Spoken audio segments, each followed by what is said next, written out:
Hi everyone, it's Ashna.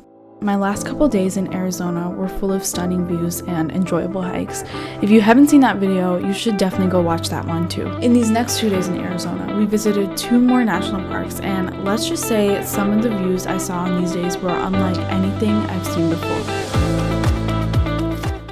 It's day 4 in Arizona, and today we are going to Petrified Forest National Park, and along the way we're going to be stopping along the historic Route 66.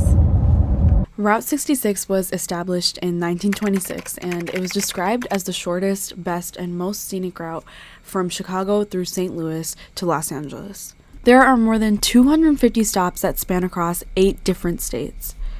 I think it's a really fun way to add some landmarks that are kind of eccentric in the best way possible, and we stopped at a couple of them because Petrified Forest National Park is actually a stop on the route itself.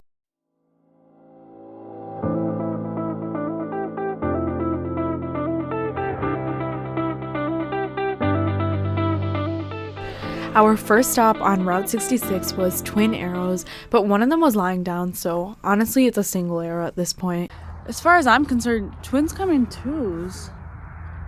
This place used to be a trading post, and I'm guessing the building behind me was a trading post, and these twin arrows were just to let people know to pull over, basically. And on to the next stop. We are going to a city called Winslow, Arizona. The Eagles wrote a song called Take It Easy, and there's one line that says, "Standing on the corner in Winslow, Arizona." So they made this whole place dedicated to that.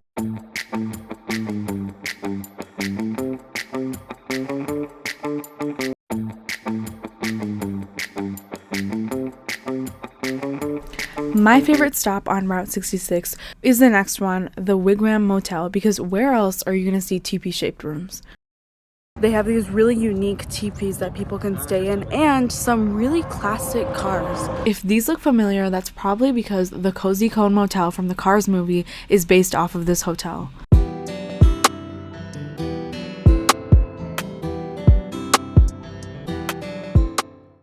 We love that stop. We were able to get so many retro-inspired pictures over there. Now we are on to Petrified Forest National Park.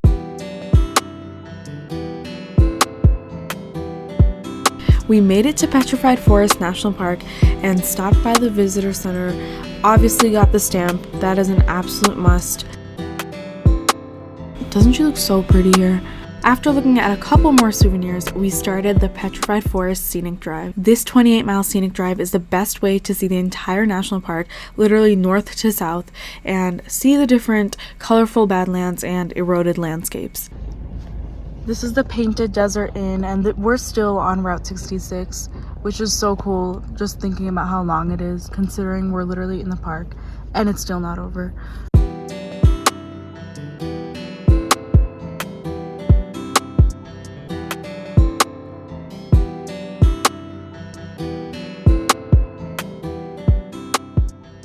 This is the last stop that we're gonna see on Route 66 for today, but this is super iconic. Can't believe I'm saying this. Most of the park is semi-desert grassland, so the animals include bobcats and mule deer and coyotes. And speaking of, do you say coyotes or coyote? Because apparently both of them are considered right. I think those symbols down there, if I'm not wrong, those are probably petroglyphs. Sign right here that says, "Please be in your vehicle by 5:30 p.m. And we were like, why? I walk up to this to read the fine print, and it says, "Or hungry coyotes might eat you." I'm sorry, what? Please be in your vehicles by 5:30 p.m. or hungry coyotes might eat you. I loved how it wasn't crowded, but at the same time, it didn't feel isolated either.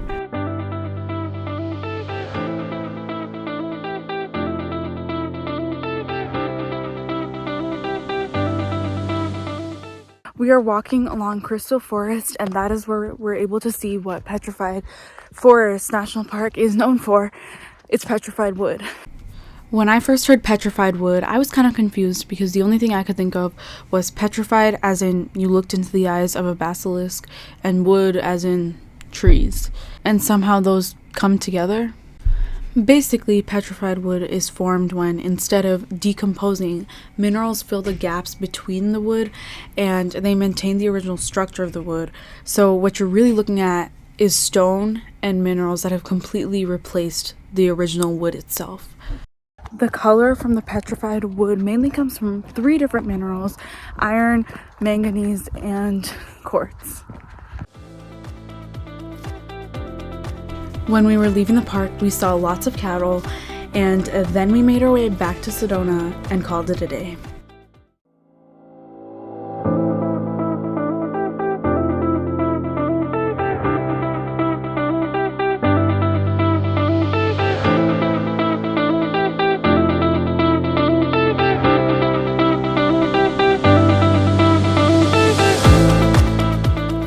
It's day 5 in Arizona, and we're going to the Grand Canyon today.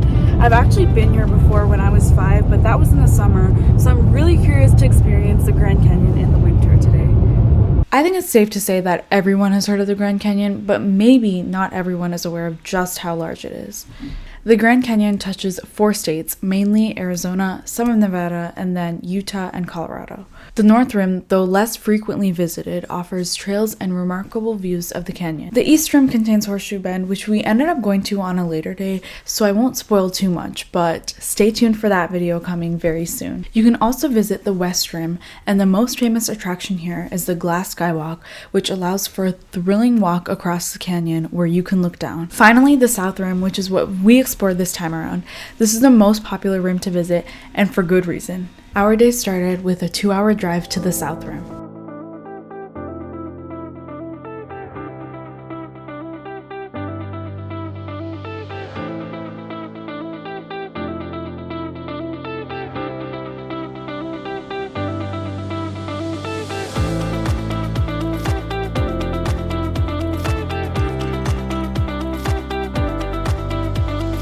We're at the entrance station. We're here. The destination is on your right.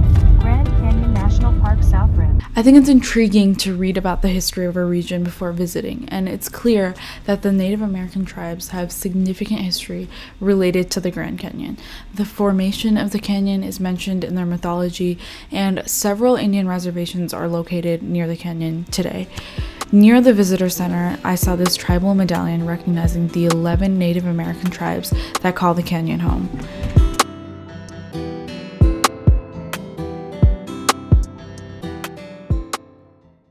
There was a lot to see, but only one day, so our plan was to go to the visitor center and see Mather Point, then start Hermit's Rest Scenic Drive to see the dozens of viewpoints, and in the evening go to the Desert View Drive to catch sunset and hopefully stargaze, provided that there weren't cloudy skies.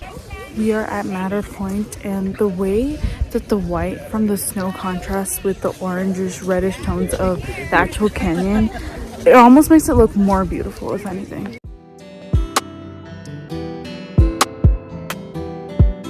Now that we have seen Mather Point, we are starting the Hermit's Rest Scenic Drive, which is about 7 miles long and has 9 different viewpoints. Not even 5 minutes into the scenic drive, we saw our first sign of wildlife. I don't know how we got so lucky, but it doesn't matter how many times I've seen deer at this point. It will always be just as exciting as the first time. I mean, look at them.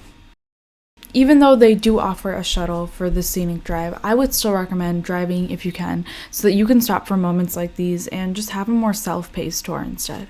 Honestly, I'm still recovering from the fact that we saw 3 deer, one after another. It was crazy and so cute. Usually they always say that you have a greater chance of seeing wildlife when it's closer to sunset, so we weren't expecting that at all, and that's what made it even better. We are doing the Hermit's Rest Scenic Drive, and that was the first overlook that we stopped at. Off into the distance, those are the San Francisco peaks.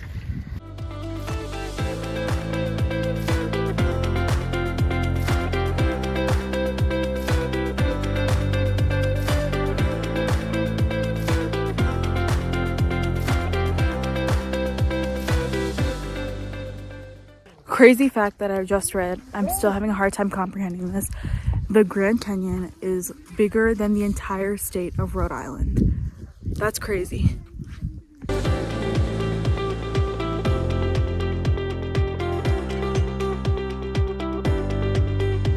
This is the Colorado River that cut through and carved the Grand Canyon we see today.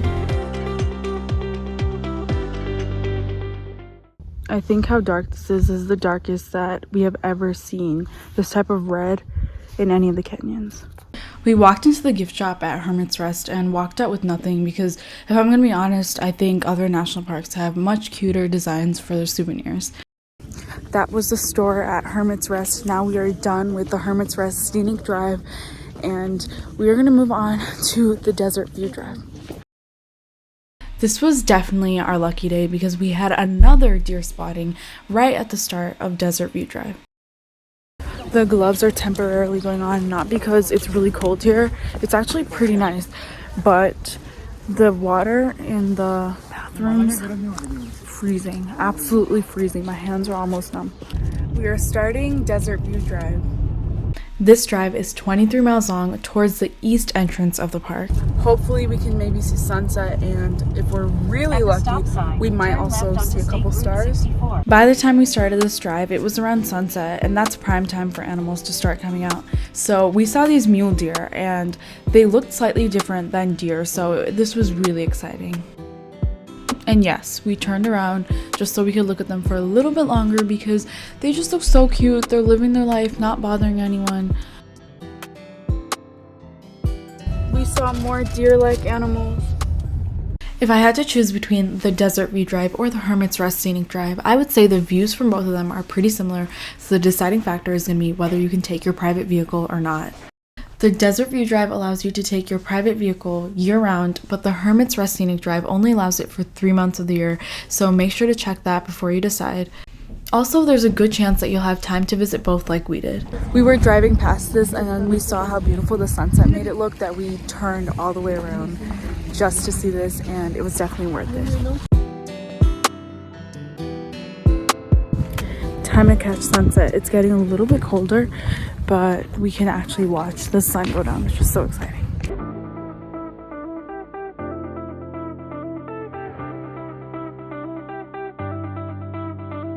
We have a gorgeous pink and purple sunset outside. The temperature is dropping a little bit, so it's around 40 degrees right now. It's definitely getting a little bit colder. This is one of the most beautiful sunsets. It's actually pink. We are walking to the Desert View Watchtower right now. That's the watchtower right there. I did read that before coming here. Basically, the Grand Canyon does play a role in the Federal Aviation Administration being formed because they used to allow planes to fly over the Grand Canyon, and there were 2 that unfortunately came into an accident and no one survived. So after that, they realized that they need much more regulation and just aviation safety, and they formed the Federal Aviation Administration. If it sounds like I was trying to remember things, it's because it's a lot of words.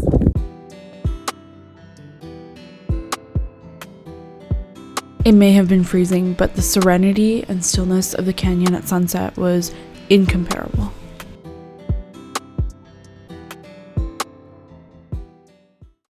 I don't know if I can ever fully put into words how it felt to stargaze in the Grand Canyon. I think even calling it a core memory isn't enough.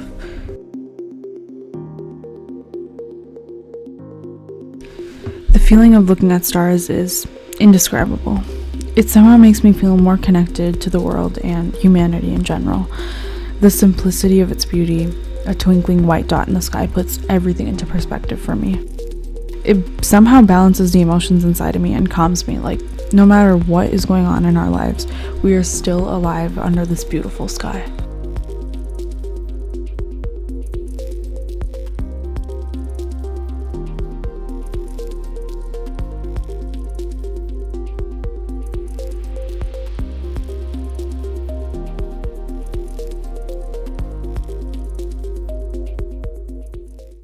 Go.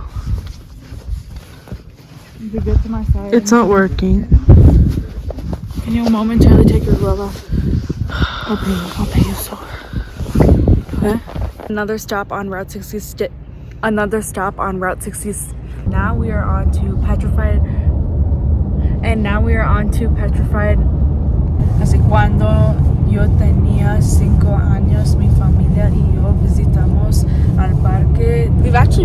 It's not we, it's me.